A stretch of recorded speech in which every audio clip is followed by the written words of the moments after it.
Hi, this is Revathi. Welcome to అందమైన కథల పొదరిల్లు. Video చూస్తున్న ప్రతి ఒక్కరికి, అలాగే లైక్స్, కామెంట్స్తో ఎంకరేజ్ చేస్తున్న వారందరికీ నా హృదయపూర్వక ధన్యవాదాలు. ఇక కథలోకి వస్తే, అశోక్ రేణుతో కలిసి ఎంజాయ్ చేస్తూ షాపింగ్కి, మూవీకి వెళ్ళొస్తాడు కదా. ఆ తర్వాత నుంచి స్టోరీ కంటిన్యూషన్. ప్రేమ మనసులు ఎపిసోడ్ నెంబర్ 69. సాయంత్రం అవుతుండగా కారు హాస్టల్ ముందు ఆగుతుంది. డ్రైవర్ కారు దిగి వెనక సీట్ కార్ డోర్ తీస్తాడు. రేణు ఒక పక్క నుంచి కారు దిగితే, అశోక్ మరో పక్క నుంచి షాపింగ్ కవర్స్తో కారు దిగి రేణు దగ్గరికి వచ్చి తన చేతిలో కవర్స్ పెట్టి, ఇక నుంచి మూర్తిగారి కూతురిగా కాకుండా నా భార్యగా అని అంటుండగా, అసలే కోపంగా ఉన్న రేణు తన కళ్ళతో ఒక లుక్ ఇస్తుంది. అశోక్ ఆ లుక్కి భయపడి, అదే నా పిఏగా నా హోదా తగ్గట్టుగా ఉండాలని చెప్పబోతున్నాను. రేపటి నుండి నిన్ను కొత్తగా చూడాలనుకుంటున్నాను అంటాడు. రేణు అంతే కోపంగా చూస్తూ, నేనిప్పుడు డ్యూటీ దిగాను. ఇప్పుడు మీరు నా బాస్ కాదు. చూడండి మిస్టర్ అశోక్ కుమార్ గారు, మీరిలా చీరలు నగలు కొనిచ్చి నన్ను పడేయాలని చూస్తున్నారేమో. గాయపడిన నా మనసు ఇలాంటి వాటికి మారదు. అది తెలుసుకుంటే మంచిది అని హాస్టల్ వైపుకి వెళ్ళబోతుంటే, ఏయ్ దెయ్యం రాక్షసి అని పిలుస్తాడు.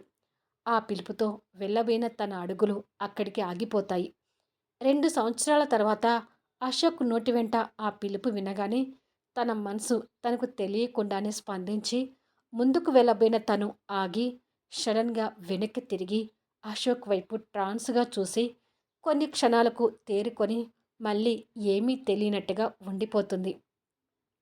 అశోక్కి అది అర్థమై తన దగ్గరికొచ్చి తన కళ్ళలోకి ప్రేమగా చూస్తూ, నేనలా పిలవగానే నీకు మన పాత రోజులు గుర్తొచ్చాయి కదా అని అడుగుతాడు. రేణు తమాయించుకుంటూ అదేమీ లేదు అంటుంది. అశోక్ నవ్వుతూ తన మొహాన్ని చేతిలోకి తీసుకొని బాయ్ అంటాడు. రేణు విసురుగా లోపలికి వెళ్తుంటే, కుంకుమ బొట్టు పెట్టుకోరావడం మర్చిపోకు అంటాడు కొంటెగా. రేణు ఆ మాట విని అశోక్ని చూస్తూ కోపంగా లోపలికి వెళ్తుంది. రేణు కోపాన్ని బాధతో చూస్తూ, నా మీద ఆ కోపం పోయి ఎప్పటిలా చిలిపిగా, చలాకీగా అల్లరి చేసే నా పాత రేణుని చూడాలనుకుంటున్నాను అని మనసులో అనుకొని ఆ బాధతోని కార్ ఎక్కి డ్రైవర్ పోనివ్వు అంటాడు. కార్ వెళ్ళిపోతుంది. రేణు లోపలికి వచ్చి చేతుల్లో కవర్స్ పక్కకు వేసి బెడ్ మీద వాలి కన్నీళ్లు పెట్టుకుంటుంది.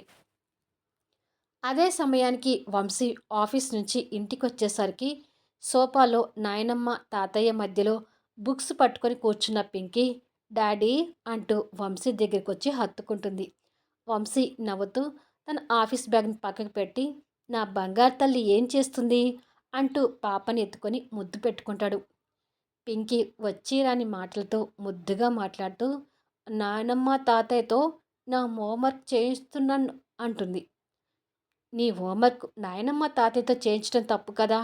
నువ్వు ఇలా చేస్తే నిన్ను బ్యాడ్ గర్ల్ అంటారు అని అంటుండగా నారాయణ గారు మాట్లాడుతూ, ఈ వయసులోనే నీ కూతురు మమ్మల్ని ఎలా బెదిరిస్తుందో తెలుసా. తన హోంవర్క్ మేమిద్దరం చేయకపోతే మాతో మాట్లాడదంట, ఆడుకోదంట అంటాడు. ప్రసన్నమ్మ గారు కూడా నవ్వుతూ వంత పలుకుతూ, దీనికి దివ్య పోలికలు అసలు రాలేదురా. దీనిని చూస్తుంటే రెండో రేణుని చూస్తున్నట్టుగానే ఉంది అని అంటుంది. వంశీ నవ్వుతూ, దివ్యలాగా మెత్తగా ఉండే రోజులు కాదులే అమ్మా ఇవి. వాళ్ళ పిన్నిలా దెయ్య రాక్షసిలాగే ఉండాలి అంటాడు పాపని వాళ్ళ దగ్గరికి తీసుకొచ్చి కూర్చోబెడుతూ. అమ్మ దివ్య, వంశీ వచ్చాడు చూడు అంటాడు నారాయణ గారు. వస్తున్నాను మామయ్య గారు అంటూ దివ్య వచ్చి పక్కన పెట్టిన ఆఫీస్ బ్యాగ్ని అందుకొని వచ్చి ఫ్రెష్ అవ్వండి అని బ్యాగ్ తీసుకొని బెడ్రూమ్లోకి వెళ్తుంటే వంశీ కూడా తన వెనకనే వెళ్తాడు. దివ్య బ్యాగ్ని పక్కకు పెట్టి కాఫీ తీసుకొస్తాను అని వెళ్ళబోతుంటే వంశీ దివ్య చేపట్టుకొని, కాఫీ తర్వాత తాగుతానులే, కొద్దిసేపు నా పక్కన ఉండు అని తనని బెడ్ మీద కూర్చోబెట్టి దివ్య ఒడిలో తల పెట్టుకొని పడుకొని దివ్య చేయిని అతని చేతిలోకి తీసుకొని, బృందావనాన్ని తాకట్టు పెట్టింది కాకుండా మన కంపెనీ బ్రాంచ్ని కూడా అమ్మాను దివ్య. ఈ పరిస్థితులు ఎంతవరకు దారి తీస్తాయో అర్థం కావట్లేదు.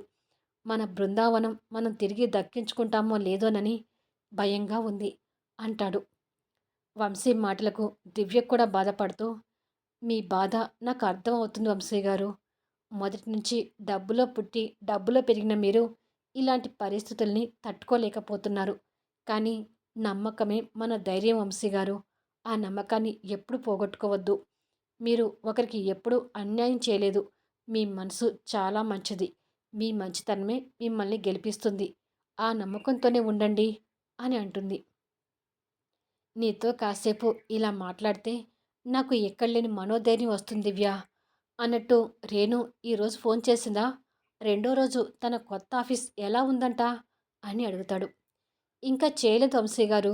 ఉండండి మనమే చేద్దాం. మీ ఫోన్ ఇవ్వండి అంటూ వంశీ ఫోన్ తీసుకొని రేణుకి ఫోన్ చేస్తుంటుంది.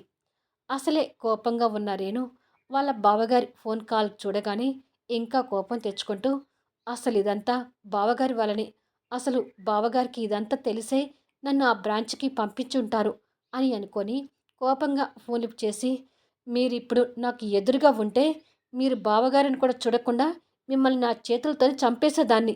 మీ మీద నాకు అంత కోపంగా ఉంది. అసలేమనుకున్నారు నా గురించి అని తన కోపాన్ని వంశీ మీద చూపిస్తుంటే దివ్యకి ఆ మాటలు విని కోపం తెచ్చుకుంటూ ఏయ్ మీ బావగారి గురించి ఏం మాట్లాడుతున్నావే? నీకంత కోపంగా ఉంటే నీ మొగుని తిట్టుకో. నా మొగుని తిడితే నీ గూబ పగలగొడతాను అని అంటుంది. వంశీ ఆ మాటలు కులికిపడి దివ్య ఒడిలో నుంచి లేచి కూర్చొని ఫోన్ గుంజుకొని ఇప్పుడున్న సమస్యలు చాలే. ఇప్పుడు కొత్తగా మీ అక్కా చెల్లెలు గొడవపడి కొత్త సమస్యలు తీసుకురాకండి. మీకు పుణ్యం ఉంటుంది అంటాడు. లేకపోతే అది మీ గురించి ఎలా మాట్లాడుతుందో తెలుసా అంటుంది. అసలు ఏం జరిగిందో నేను కనుక్కుంటాను. నువ్వు ఆవేశపడకు అని ఫోన్ మాట్లాడుతూ ఏమైంది రేణు అని అడుగుతాడు వంశీ. నిజం చెప్పండి బావగారు. మీరు అమ్మిన బ్రాంచ్ అశోక్ కొన్నాడని మీకు ముందే తెలుసు కదా? అశోక్ దగ్గర నేను పిఏగా చేయబోతున్నాననే విషయం కూడా మీకు ముందే తెలుసు కదా అని అడుగుతుంది. వంశీ ఆ మాటలకు ఆశ్చర్యపోతూ ఏం మాట్లాడుతున్నావు రేణు? నేను అమ్మిన బ్రాంచ్ అశోక్ కొనడం ఏంటి అని అడుగుతాడు. రేణు కాస్త కోపాన్ని తగ్గించుకొని అంటే అశోక్ మన బ్రాంచ్ని కొన్నాడని మీకు నిజంగా తెలీదా అని అడుగుతుంది. నాకు నిజంగా తెలీదు రేణు అని దివ్యకు కూడా వినాలని స్పీకర్ ఆన్ చేస్తాడు. అయితే అశోక్ ఇదంతా కావాలని చేస్తున్నాడు అని అశోక్ బ్రాంచ్ని కొని బాస్గా వచ్చిన విషయం అంతా చెప్తుంది. వంశీ దివ్య ఆ విషయాలు విని ఆశ్చర్యపోతుంటారు. రేణు అంతే కోపంతో మాట్లాడుతూ ఈరోజు ఆఫీసులో అశోక్ నాకెంత టార్చర్ చూపించాడో తెలుసా బావగారు అని అంటుంది. వంశీకి అది మరోలా అర్థమై ఏంటి రేణు నువ్వనేది? ఆఫీస్ వర్క్ గురించి అశోక్ నేను అంతగా ఇబ్బంది పెట్టడం ఏంటి అని ఆశ్చర్యంగా అడుగుతాడు. అయ్యో ఆఫీస్ వర్క్ గురించి కాదు బావగారు. నన్ను షాపింగ్ తీసుకెళ్ళాడు. తర్వాత హోటల్కి తీసుకెళ్ళి లంచ్ తినిపించాడు. తర్వాత సినిమాకి తీసుకెళ్ళాడు. అక్కడ ఏం చేశాడో తెలుసా? వద్దులే చెప్పలేనులే అని అశోక్ అల్లరిని చెప్తుంటే వంశీ దివ్య ఆ మాటలు విని అశోక్ తన మీద చూపించే ప్రేమకి సైలెంట్గా నవ్వుతుంటారు. అలా రేణు అశోక్ ఆట పట్టించిన విధానాన్ని తన బాధ రూపంలో చెప్పి కన్నీళ్ళు తుడుచుకొని అతను ఎంత టార్చర్ పెట్టినా జాబ్ చేయకుండా ఉండలేను కదా, నా తిప్పలు నేను పడతానులే అని ఫోన్ పెట్టేస్తుంది. దివ్య నవ్వుతూ పాపం అశోక్ దాని మీద అంత అభిమానం చూపిస్తుంటే ఈ పిచ్చిదేమిటండి అది టార్చర్ అంటుంది అని అడుగుతుంది. వంశీ కూడా నవ్వుతూ రేణుకి ఇప్పుడు అలాగే ఉంటుంది దివ్య, పోను పోను అర్థం చేసుకుంటుందిలే.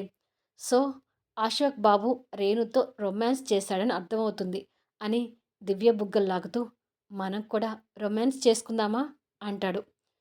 మీరేమీ అశోక్లా కొత్త పెళ్ళికి కొడుకద్దు, మనకు పింకీ పుట్టింది అని అంటుంది. పింకీ మాత్రమే పుట్టింది, ఇంకా బింకు పుట్టలేదు మేడం అంటూ తన దగ్గరికి తీసుకోబోతుంటే ఆగండి, ఇంట్లో అత్తయ్య గారు మావయ్య గారు ఉన్నారు మర్చిపోయారా అంటుంది. వంశీకి అది గుర్తొచ్చి అవును కదా మర్చిపోయాను అంటాడు. దివ్య నవ్వుతూ రాను రాను మీరు ఇంకా కుర్రాడవుతున్నారు అంటూ వంశీ తలను చెరిపి కాఫీ తీసుకొస్తాను అని వెళ్తుంది. వంశీ చిరునవ్వు నవ్వుకొని నిదానంగా ఆలోచనలోకి వెళ్తూ అసలు అశోక్ నేను అమ్మిన బ్రాంచ్ని ఎందుకు కొన్నాడు? నాకేదో సహాయం చేయాలని ఉద్దేశంతో కొన్నాడా? లేక రేణుని దగ్గర చూసుకోవాలని ఉద్దేశంతో కొన్నాడా? రేణు కోసమైతే ఓకే కానీ నన్నేదో ఉద్ధరించాలని ఆ బ్రాంచ్ని కొంటే మాత్రం దానికి నేను సిద్ధంగా లేనని అశోక్కి అర్థమయ్యేలా చెప్పాలి అని అనుకొని కాస్త కోపంగా ఫోన్ తీసుకొని అశోక్కి కాల్ చేస్తుంటాడు. అశోక్ రేణుని హాస్టల్ దగ్గర డ్రాప్ చేసి తిరిగి తన హెడ్ ఆఫీస్కి వచ్చి ఎదురుగా కూర్చున్న మేనేజర్తో మాట్లాడుతూ, ఇక నుండి నేను ఇక్కడికి తక్కువగా రావచ్చు. కొత్తగా కొన్న న్యూ బ్రాంచ్ నుంచే అన్ని వ్యవహారాలు చూసుకుంటాను అని మాట్లాడుతూ ఉండగా వంశీ దగ్గర నుంచి కాల్ వస్తుంటుంది. అశోక్ ఆ కాల్ చూసి, వంశీ కాల్ చేస్తున్నాడంటే నేను బ్రాంచ్ కొన్న విషయం రేణు ద్వారా తెలిసి ఉంటుంది అని అనుకొని ఎదురుగా ఉన్న మేనేజర్ వైపు చూసి, నేను మీతో తర్వాత మాట్లాడతాను అని అంటాడు. ఓకే సార్ అని అతను వెళ్ళిపోతాడు. అశోక్ ఫోన్ లిఫ్ట్ చేసి, చెప్పండి ఫ్రెండ్ అంటాడు. మీతో మాట్లాడాలి, మా ఇంటికి వస్తారా అని అడుగుతాడు వంశీ. అమ్మో, మీ ఇంటికా? నేను చేసిన పనికి దివ్యని ఫేస్ చేసే ధైర్యం లేదు ఫ్రెండ్ అంటాడు. అదేంటి, మొన్నొచ్చి దివ్యతో మాట్లాడారు కదా అంటాడు వంశీ. అది రేణు గురించి దివ్య ముందుకి తప్పక రావాల్సి వచ్చింది. ఆ సమయంలో దివ్యతో మాట్లాడడానికి నేనెంత ఇబ్బంది పడ్డానో నాకు మాత్రమే తెలుసు అంటాడు అశోక్. అశోక్ పరిస్థితిని వంశీ అర్థం చేసుకొని, సరే ఇప్పుడు మీరు ఎక్కడ ఉన్నారు అని అడుగుతాడు. హెడ్ ఆఫీసులో ఉన్నాను అంటాడు అశోక్. మీరు కొన్న కొత్త బ్రాంచ్ దగ్గరికి రండి, నేను అక్కడికొచ్చి కలుస్తాను అంటాడు వంశీ. ఓకే అంటాడు అశోక్. వంశీ ఫోన్ పెట్టేయగానే దివ్య కాఫీతో వచ్చి, అశోక్ని కలవడానికి వెళ్తున్నారా అని అడుగుతుంది. వంశీ కాఫీ కప్ అందుకుంటూ, అవును దివ్య అంటాడు.